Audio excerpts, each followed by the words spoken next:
Hey, Conrad, salut, comment ça va, man? Bien, ça roule. Ça fait le temps-ci. Ouais, man, je pratique le terroirisme. Le terrorisme, c'est quoi ça? Je pense qu'il faudrait qu'on prenne une bière, man. Ouais, ok, good. Ouais, t'expliquer ça un peu. Alright, on y va? Let's go.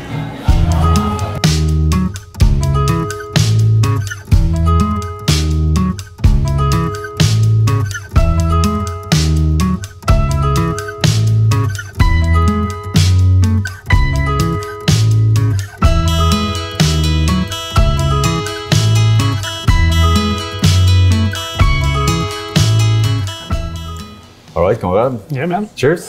Cheers. À notre santé. Yeah. Fait que tu me parlais dehors de terroirisme. J'aimerais bien savoir c'est quoi ça. Ouais. Ouais. Je suis content que tu m'aies demandé d'en parler aussi, parce que c'est un sujet qui me touche beaucoup dans mon quotidien. Puis c'est un sujet qui est très peu connu, puis que j'ai l'impression qu'il peut avoir un impact assez profond sur la façon qu'on habite la Terre, finalement. Mm-hmm. Fait que, tu sais, le mot terroirisme, c'est un mélange de mots et de branding que j'ai fait sortir du biorégionalisme, en fait. Parce que le biorégionalisme, c'est un peu dur à prononcer dans une conversation, puis que ça pogne. Mais c'est un mouvement qui a été fondé dans les années 70, qui est un concept de réappropriation du territoire, en fait. Par la biologie du territoire, dans le fond. Fait que... puis le terroirisme, pour moi, c'est comme un... C'est ça. C'est un rebrand, mettons, d'un concept qui est un peu abstrait à comprendre à première vue, mais que finalement, tout le monde peut facilement comprendre une fois qu'ils ont traversé la superficie. Là. Quand tu parles justement de biologie du territoire, peux-tu nous en expliquer un peu? Mettons, pour faire un dessin simple, toutes les régions de la planète, dans le fond, ils ont des terroirs ou ce qu'on pourrait appeler des bassins versants. Ouais. Fait que, mettons, si on prend l'exemple d'en France, le terroir, qui est relié beaucoup au vin, c'est tous des bassins versants. Des bassins versants, c'est des genres de bols hydrologiques, dans le fond. Là. Fait que tu as des montagnes, tu as l'océan, tu montes vers le top de montagne, mais tout ça, ça forme un bol. Fait que toute l'eau qui va couler, qui va affluer dans les rivières, les ruisseaux, va s'en aller vers l'océan. Bon, mais ça, c'est tout comme un plan hydrique. Fait que ça, c'est un bol, dans le fond. Ça crée des biorégions, ces bassins versants-là. Fait que là, mettons, si je passe d'un bol à l'autre, d'un bassin versant à l'autre, ce qui arrive, c'est que toute l'écologie change. Mm-hmm. Fait que ton ensoleillement, ta terre, ton vent dominant, tous ces facteurs-là, ça va avoir un impact sur, justement, la faune, la flore, dans de l'agriculture, qu'est-ce que tu peux cultiver dans telle région plutôt qu'une autre. Exact. Puis moi, ce qui m'intéresse, c'est l'effet que ça a sur l'humain, dans le fond. Fait que, tu sais, il y a la géobiologie, je pense. Ou, en tout cas, il y a comme plein de termes qui ont été inventés ou académisés. Mettons, il y a des termes académiques pour désigner un peu la même chose. Ouais. Mais ça, en gros, mon travail ou mon désir, c'est d'approfondir le sujet de comment que l'homme habite un territoire. Mais l'homme, comme qu'on le connaît, mettons qu'on joue dans la narrative colonialiste, là, on arrive à quelque part avec une culture, puis comme quand les colons sont arrivés ici, ils se sont mis à tout déboiser, tout tuer les animaux pour comme le commerce, puis fait qu'on est arrivé avec des concepts culturels sur un territoire qu'on comprenait pas, dans le fond. Par contre, les Autochtones qui vivaient ici, ça faisait au minimum 10 000 ans que eux autres, ils avaient appris à vivre avec le territoire. Puis quand on apprend à vivre avec le territoire, même si on arrive avec une culture extérieure, le territoire, il vient comme changer ta façon d'être. Fait que si t'es une culture tropicale qui migre vers une culture plus froide, une région plus froide, ça va changer dans la façon que tu manges, la façon que tu t'habilles. Après ça va avoir un impact sur la façon que tu célèbres les saisons. Sur comme tout, finalement, culturellement. Puis, c'est comme ça que la Terre s'est populée d'humains. T'sais. On a migré d'une place à l'autre, puis notre culture a changé par rapport au lieu où qu'on habite.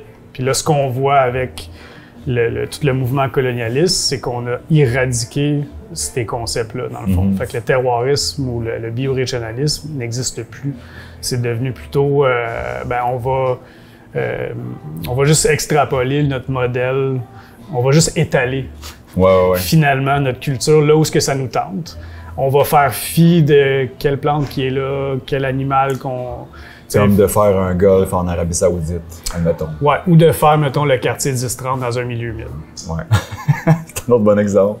C'est plus proche de nous, mettons. Là, moi, quand j'ai grandi, c'était un milieu humide, dans le fait. Là, puis là, on a bâti des édifices.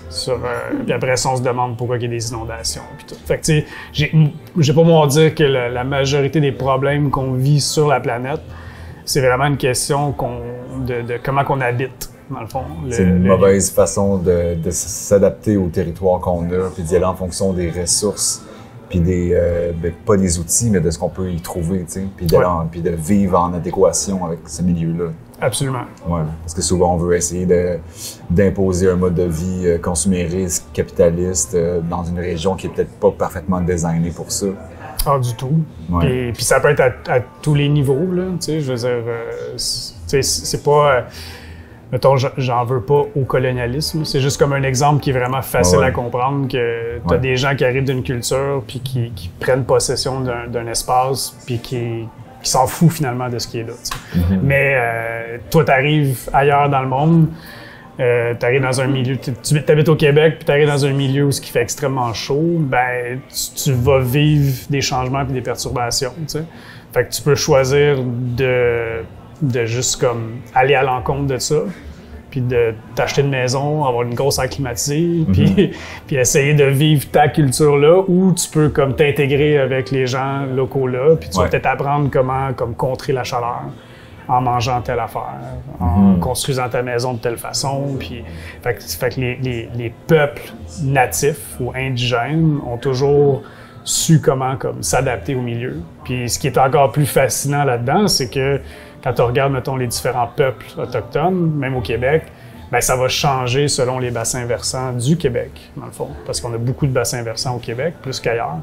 Oui, chaque peuple avait alimentation, mettons, même habillement, ou tout pouvait altérer en fonction des régions où il se trouvait. Là. Exact. Puis on voit ça partout à travers la planète. Tu sais, fait que biologiquement parlant, on a évolué à travers des centaines de milliers d'années en tant qu'être humain, là, en tant qu'homo sapiens, puis homo, là, mais en s'adaptant à des milieux comme ça. Fait que c'est comme la danse entre l'environnement, le territoire, puis l'humain, tu sais, qui est comme qu'est-ce qui modifie quoi. Puis comment qu'on vit avec ça. Tu sais. Fait que ça veut pas dire que tous les Autochtones ont bien habité chaque territoire, puis ils l'ont bien travaillé. Pas nécessairement. Par contre, il y en a beaucoup que oui, finalement. C'est un peu la métaphore de l'île de Pâques aussi, là, je pense, là, que sur l'île, ils ont coupé toutes les arbres pour rouler les statues aux bonnes places, puis finalement, ils ont comme détruit complètement la nature de l'endroit. L'île s'est retrouvée plus d'animaux, plus de rien de comestible, parce qu'il n'y avait plus de biodiversité. C'est ça. C'est comme si là, ils ont voulu renforcer l'impact d'un dieu sur un territoire, mais dans le fond, ils ont comme perdu la notion de qu'est-ce que la Terre, de retourner à la Terre, puis d'avoir ce cycle-là qui continue, tu sais. Ils ont déstabilisé les saisons, déstabilisé le sol qui les soutient. Puis eux-mêmes, en fait, parce que il n'y a plus personne qui habite là. Fait que c'est comme, puis coup après coup, c'est ça qu'on voit dans le fond à travers comme l'histoire des, je sais pas, 34 ou 35 civilisations. Je sais pas si c'est nous autres, là, celle qui est en train de tomber en ce moment, la 35e. Mais tu sais, pas mal toutes les civilisations qui ont existé, mettons, durant l'ère agraire, là, où on a comme appris à cultiver les champs, puis débarquer du mode chasseur-cueilleur, si tu veux. Mais tu sais, toutes les civilisations qui ont existé, ils ont capitulé parce qu'ils ont comme abstracté un peu toutes les notions. T'sais, ça veut pas dire qu'ils savaient pas travailler la terre puis comme chasser ou whatever, mais il y a eu une abstraction, soit un roi, soit un dieu, soit quelque chose que on a enlevé la spiritualité de la terre, finalement. Puis où ce que ici, ben, les Autochtones à l'époque, ben, c'était très localisé, si tu veux, leur spiritualité. C'était en lien avec les plantes qui poussaient autour d'eux, avec les esprits, finalement, qui tournaient constamment autour d'eux. Tandis que ben, dans les civilisations, il y a un effet pyramidal où ce que... Ben, c'est ça. Nous, en ce moment, c'est comme le gouvernement, ou la personne qui gère, ou les corporations. Va imposer une façon de fonctionner sur le territoire plutôt que ça vienne. Ben, le territoire ne peut pas soutenir cette vision-là. Exact. Il ne peut pas être exploité selon la façon que vous voulez. Il n'y a pas les ressources. On va comme abuser, on va comme défaire l'équilibre naturel si on impose ce modèle-là. T'sais. Exact. Parce que justement, même la spiritualité n'est pas liée au territoire, dans le fond. Fait que c'est comme, fait que c'est là où ça devient dangereux, parce que là c'est souvent comme proche de la fin, là, quand t'es rendu là. Fait que mettons, pour ramener ça dans le concret, là, mettons, pour faire par où qu'on commence, c'est comme ici, en ce moment, on est dans le sous-bassin versant des Trois-Lacs. Fait qu'on est dans le grand bassin versant de Nicolet. Fait qu'il y a le lac Nicolet qui est pas loin d'ici, qui coule à travers la rivière Nicolet jusqu'au fleuve. Puis nous, ça donne qu'on est comme dans un sous-bassin versant. Fait qu'on est comme juché en haut, dans un petit bol, dans le grand bol. Puis ce qui est la MRC des sources en même temps. Drôlement, il y a comme une région administrative qui couvre la région biologique, dans le fond. Oui, c'est ça. On a subdivisé le territoire de façon pas toujours cohérente, peut-être. Là. Exact. Des fois, ça arrive parce que la force des choses fait en sorte que c'est juste logique de le faire de cette façon-là. Tu sais, le Haut-Saint-François, le Bas-Saint-François, il y a comme des fois des lignes, mettons, administratives qui fit avec, mais pour la plupart du temps, non. T'sais, fait que si tu regardes la ligne qui sépare le Canada et les États-Unis, c'est une ligne bien droite. Ça va pas en fonction de la géographie. Non, là. Du tout. C'est ça. Puis, fait que c'est là où je pense qu'on dérape, dans le fond. Fait que c'est pas nécessairement pour aller à l'encontre des nations puis des lignes, whatever. C'est plus une question de gestion de son territoire, en fait, où ce qu'on habite. Fait qu'ici, on est dans le sous-bassin versant des Trois-Lacs. Fait qu'on est comme juché en hauteur, dans le fond. Comme en moyenne, je sais pas, 360 mètres, 400 quelques mètres à genre 200, mettons. Fait que quand on traverse l'autre bord à Amenord, il y a des variations notables. C'est peut-être pas à l'œil nu, mais tu vois qu'il y a un changement au niveau soit du climat, de la faune, de la flore. Il va y avoir des différences. Il y a des insectes que je trouve là-bas que je trouve pas ici. Et aussi, mettons, le pH du sol peut être différent d'un endroit à l'autre. Plein de choses, en fait. C'est sûr que c'est plus subtil, mettons, entre un sous-bassin versant et un autre. Mais si je m'en vais dans d'autres bassins versants du Québec, ça va varier. Fait que, tu sais, en gros, le terroirisme ou le biorégionalisme, c'est de dire, bon, mais il est où sont où mes limites naturelles, le bassin versant, puis qu'est-ce qui se trouve là-dedans? Fait que, ce que j'ai commencé il y a 5 ans, c'était de faire une recherche à recenser tous les éléments vivants dans un territoire. D'où le mot bio, dans le fond. Bio, c'est vivant. Région, fait comme un endroit déterminé. Donc, en prenant, en recensant tout ce qui est vivant dans une région, donc on inclut plantes, insectes, mammifères, le sol, le climat. Ça, c'est tous des trucs, mettons, un peu plus, justement, de l'ordre environnemental, tu sais. Mais après ça, le biorégionalisme va s'intéresser aussi à l'humain, dans le fond. Fait que, OK, ben qui vit là, tu sais? C'est quoi, si tu veux, les différentes cultures, ou c'est-tu toute une culture qui habite là? Puis qu'est-ce qu'ils font? Qu'est-ce qu'ils font le dimanche? Quelle langue qu'ils parlent? Comment ils s'habillent? Après ça, ben quel type d'habitat? Ensuite, quel type de commerce, quel type d'OBNL, quel type d'éducation. C'est vraiment une façon de renforcer la résilience des régions, de faire en sorte que les marchés, c'est là où les marchés locaux prennent tout leur sens, que tu peux t'approvisionner de tous tes voisins fermiers qui ont différentes choses. Tu n'as pas besoin de faire des kilomètres de route pour aller chercher tes denrées ou ton alimentation. Tu vas en fonction de c'est vraiment une question qu'il y ait une économie locale encore plus forte, puis qu'on se nourrit entre nous selon nos ressources, selon ce qu'on cultive, selon qu'on élève comme bête. Ben, c'est comme la pleine conscience de son territoire, tu sais. C'est que dans le fond, on ne sait pas ce que notre voisin fait parce qu'on est dans une culture individualiste. Mais dans une approche terroiriste, ben, je veux savoir ce que mon voisin fait. Pas seulement parce que je vais peut-être y acheter de quoi, mais juste par curiosité pour savoir, parce que peut-être que lui, son père faisait la même chose, son grand-père faisait la même chose. Fait que là, tout d'un coup, j'ai comme une lignée historique du territoire qui va m'aider à mieux comprendre mon territoire. Puis ça donne que je peux y acheter du bœuf. Fait que là, tout d'un coup, je viens de tisser un lien pour, comme, oui, faire, mettons, de l'achat local, mais en même temps, lui, il connaît la météo peut-être des 100 dernières années. T'sais. Météo Média, pas sûr. Fait que là, Météo Média, on centralise l'information. Ici, on localise l'information. Fait que plus que j'ai d'informations localisées, donc décentralisées, parce qu'un des principes dominants, mettons, du biorégionalisme, c'est la décentralisation. Fait que c'est comme où ce que j'habite, puis ce que je sais est comme vraiment proche de moi. Ça veut pas dire que je me ferme puis je mets une barrière, puis c'est comme... c'est pas ça. Mais c'est juste de renforcer le tissu social, puis de s'entraider le plus possible, créer une solidarité qui est comme... puis un climat de proximité aussi. Puis d'y aller en fonction, justement, c'est comme tu dis, des connaissances locales, ce que les gens vivent ici, fait que... Tu sais, tes carottes, tes plantes quand? Tes tomates, tes plantes quand? Mais ça sera peut-être pas la même chose à Amenord, dans le fond, versus Saint-Adrien. Il va y avoir peut-être une différence d'une semaine, t'sais. Puis peut-être 2 avec Sherbrooke. Ben, tu sais, ça, toutes ces petites nuances-là, on les a comme aplaties avec la culture dominante, tu sais. Puis, fait que mon travail que je fais, c'est d'essayer de, comme, analyser toutes ces données-là. Puis là où, mettons, le biorégionalisme, je trouve qu'il a manqué, c'est dans l'application. Dans le fond. Parce que ce que je nomme depuis tantôt, c'est comme conceptuel, principe. Mais après ça, comment qu'on l'applique, dans le fond. C'est toujours ça qui m'a intéressé, c'est de dire, bon, mais une fois que j'ai toute cette information-là, je sais quelle plante qui pousse ici, je connais mon climat, je connais mes voisins, je connais les organismes autour de moi, les entreprises de transformation ou whatever. Ben, qu'est-ce qu'on fait avec ça?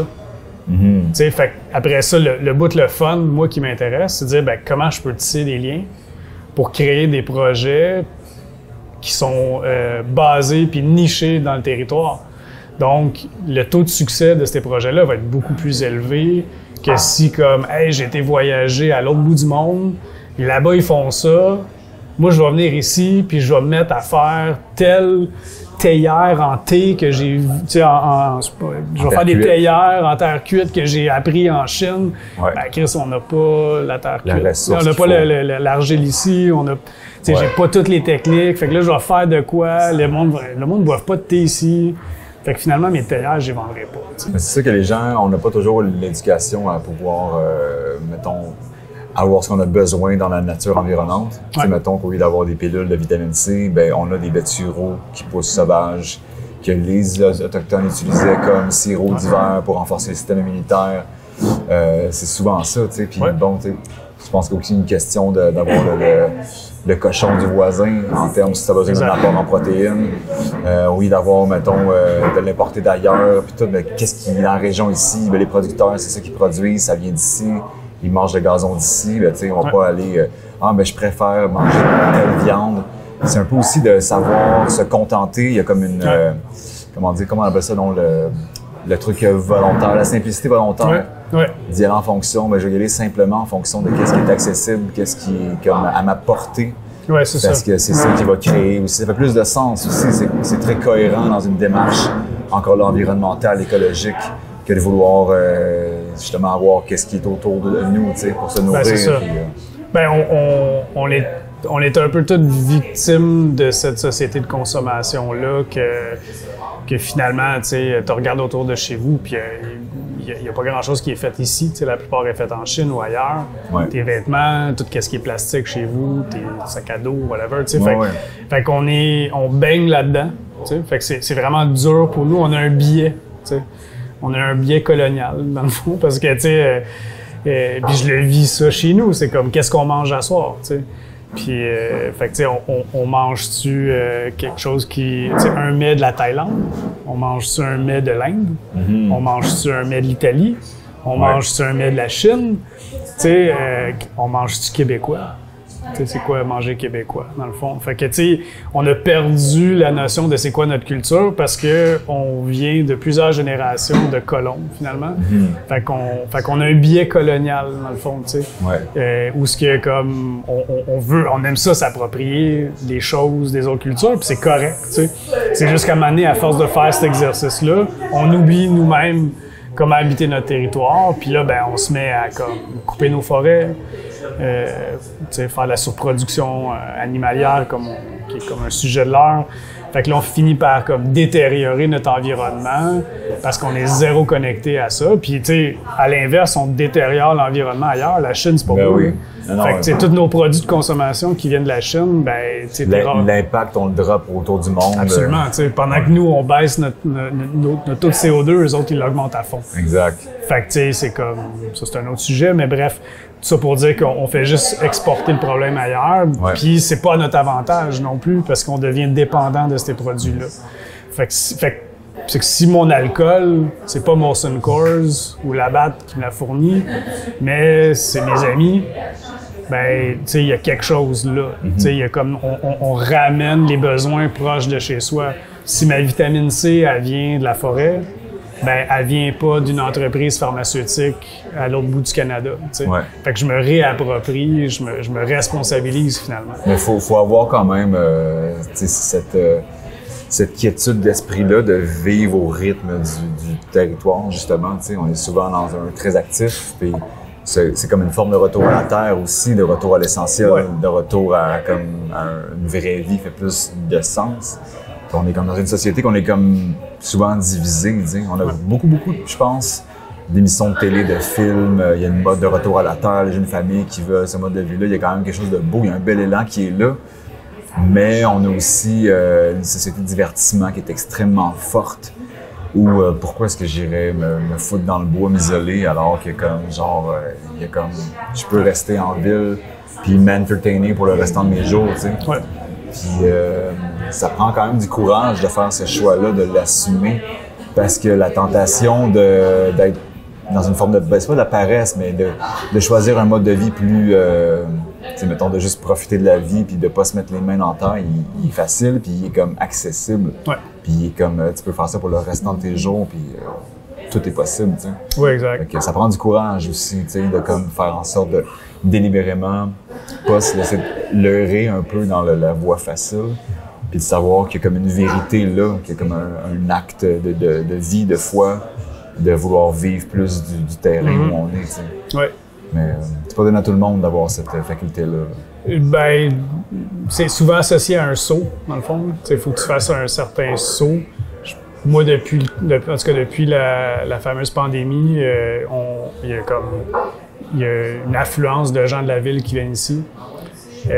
Puis moi, selon mon dire, j'ai l'impression il y a comme au moins le 3/4 du monde qui vivent en ville si tu leur donnes le choix, ils vivraient pas en ville. Ici, à Saint-Adrien, là, on est rendu à 600. À l'époque, mettons, 40-50 ans, là, c'était peut-être le triple. En région, la population, chaque village, c'était le triple. Il y avait 2, 3, 4 écoles par village, parce qu'il y avait tellement d'enfants. Fait qu'on a vécu un exode rural, dans le fond. Puis, fait que ce que ça a fait, c'est que les gens plus intellectuels, plus extravertis, fait que là, on se retrouve avec plus de guichets, plus de bureaux de poste, dévitalisation, l'école va-tu fermer, on ne sait pas.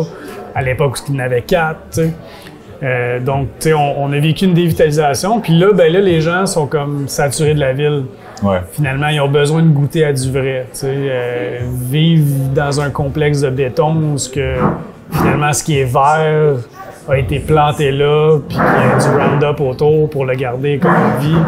Ben, notre côté biologique, humain profond, le sait que c'est fake, puis le sait que ça nous nourrit pas, finalement.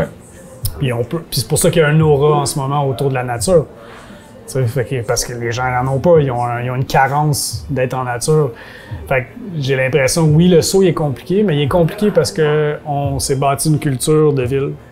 Ouais. Puis on a l'impression que à la campagne, ça sent la marde, les mouches.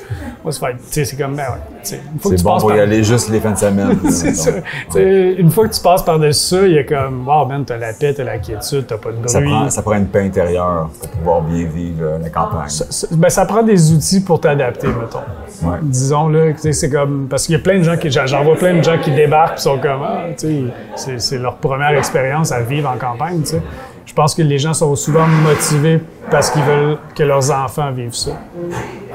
Fait que s'il y a une motivation, c'est toujours plus intéressant de cette façon-là, parce que si tu veux faire vivre ça à ton enfant, de bien manger, jouer avec les grenouilles dans les temps, tout ça, c'est comme de faire vivre ça à ton enfant, parce que j'ai pour mon dire que si mes enfants vivent ça, ils vont sûrement vouloir plus le protéger plus tard. Moi, j'ai plus ou moins grandi là-dedans, mais il y a quelque chose dans ma vie qui a shifté à un moment donné puis qui a fait comme non, c'est ça. C'est là que ça s'en va. À un moment donné, quand le voile est enlevé, puis tu vois derrière toutes ces mœurs-là qui sont comme implantées par les entreprises puis le gouvernement pour suivre une narrative qui leur appartient finalement, ben, à un moment donné, tu débarques, tu fais comme c'est bon. J'ai compris. Ouais. Fait que le terroirisme puis le biorégionalisme nous ramène encore plus là-dedans, puis fait comme Chris, je suis riche finalement ici. J'ai accès à du lait, du fromage, de la viande, des fêtes. Je veux dire, des célébrations, il y en a plein ici. C'est un tout petit village, mais un party chez une fête à la meunerie, un spectacle là-bas, un ci, un ça. Il y a la culture qui rentre en ligne de compte aussi. Il y a un tissu social qui le permet, mais que quand je parle avec mettons, les ancêtres d'ici, il y avait ça aussi. Les grandes familles, là, une famille de 10 enfants, ben, ils ont des cousins, là. Fait que finalement, la famille, il y en a genre 200. Ouais.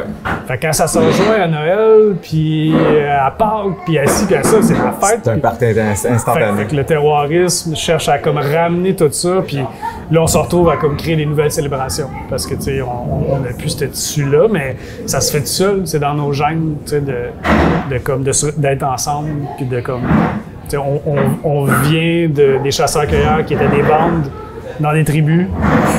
Puis, ben, on développait des technologies sociaux pour comme rester ensemble, s'entraider, s'aimer, puis comme finalement passer des dizaines de milliers d'années ensemble. Oui, il y a des conflits, c'est jamais complet.